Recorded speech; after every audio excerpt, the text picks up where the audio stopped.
वज्रासन को ज्यादा से ज्यादा कितने समय के लिए करना चाहिए? खाना खाने के कितने टाइम के बाद वज्रासन करना शुरू करना चाहिए?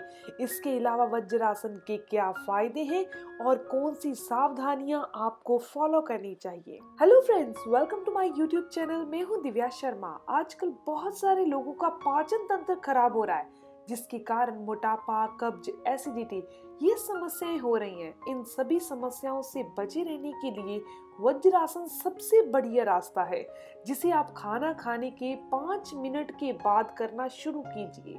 और ज्यादा से ज्यादा आप कितने टाइम के लिए कर सकते हैं, तो जितना टाइम आप इसे बिना किसी तकलीफ और बिना किसी समस्या के कर सकें, उतना टाइम कर सकते हैं। लेकिन सिर्फ एक चीज का ध्यान रखिएगा, जब आप इसे स्टार्टिंग से करने लगे तो 5 से 7 मिनट से ज्यादा न करें और धीरे धीरे इसकी टाइम आप बढ़ा सकते हैं। बात करते हैं फायदों की, लेकिन उससे पहले आपसे एक छोटी सी रिक्वेस्ट है कि अगर आपको ये वीडियो अच्छी लग रही है तो आप इसे लाइक जरूर कर दीजिए, क्योंकि आपका लाइक मुझे मोटिवेट करता है। और अगर आपके कोई भी सवाल हो तो आप ज़रूर पूछिए, आपके हर एक सवाल का जवाब ज़रूर दिया जाएगा। और अगर आपके कोई ऐसे सवाल हैं जो आप मुझे कमेंट नहीं कर सकते, तो आप मुझे मेल कीजिए। मेरी जीमेल आईडी है divyadhawanhealthtips@gmail.com। तो अब जानते हैं इसके फायदे क्या हैं और कौन सी सावधानियां हमने फॉलो करनी है।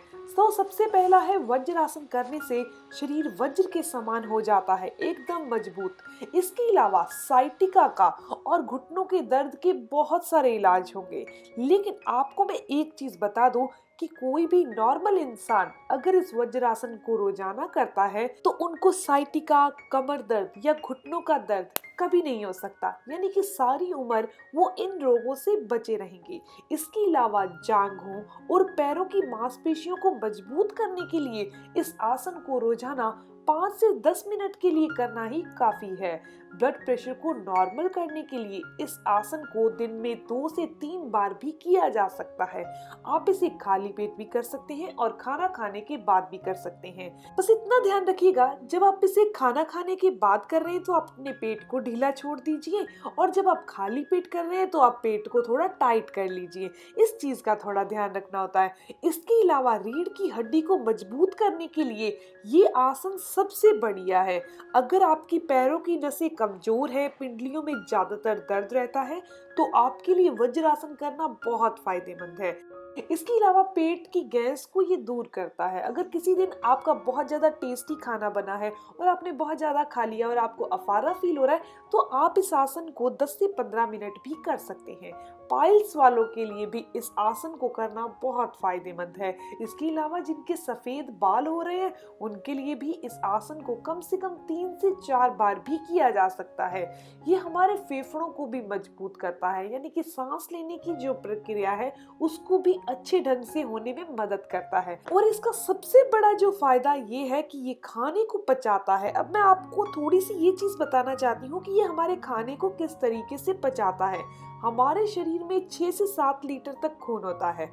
जब हम खाना खाते हैं तो खाना हमारे स्टमक में जाता है, छोटी आंत और बड़ी आंत में जाता है। छोटी आंत और बड़ी आंत एक बारीक कपड़े जैसी बनी होती है, जिसके बाहर खून घूमता रहता है। हमारी छोटी आंत और बड़ी आंत में जो खाना पचता है, जैसे कि कोई दही में से मक्खन मथता है, यानी मक्खन निकलता है, उसी हिसाब से हमारे खाने में से भी पोषक तत्व निकलकर उस जो खून बाहर घूम रहा होता है उसमें मिलकर हमारे पूरे शरीर को मिलते हैं एक एनर्जी के तौर पर। तो मैं आपको एक चीज बता दूं कि जैसे हमारे पूरे शरीर के अंदर 6 से 7 लीटर खून है, तो 2 लीटर जो खून है वो हार्ट के पास रहता है, 2 लीटर हमारे स्टमक में रहता है, 2 लीटर हमारे टांगों में रहता है। तो इसी हिसाब से ये घूमता हमेशा ही रहता है, बहुत स्पीड से हमारे शरीर में दौरा करता रहता है।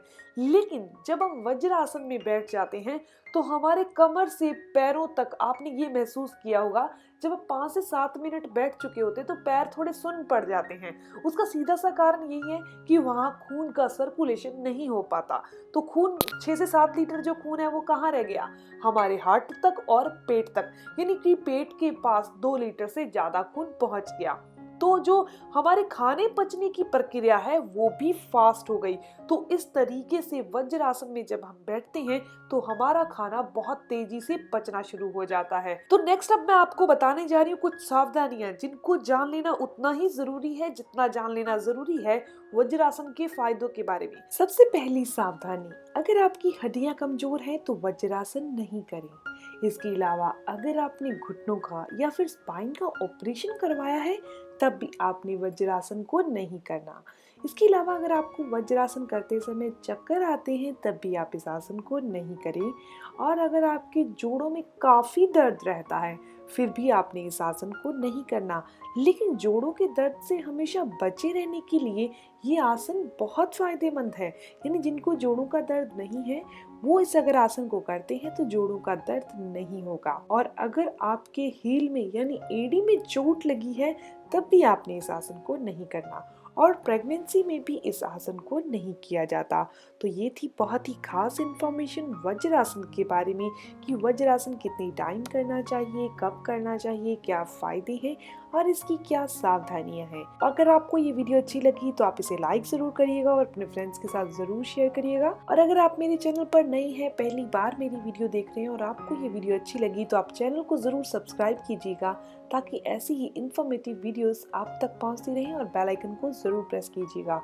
मिलते हैं नेक्स्ट वीडियो में, तब तक के लिए stay healthy, always be happy. Thank you for watching my video. Okay bye. बात करते हैं फायदों की, लेकिन उससे पहले आपसे एक छोटी सी रिक्वेस्ट है कि अगर आपको ये वीडियो अच्छी लग रही है तो आप इसे लाइक ज़रूर कर दीजिए क्योंकि आपका लाइक मुझे मोटिवेट करता है। और अगर आपके कोई भी सवाल हो तो आप ज़रूर पूछिए, आपके हर एक सवाल का जवाब ज़रूर दिया जाएगा।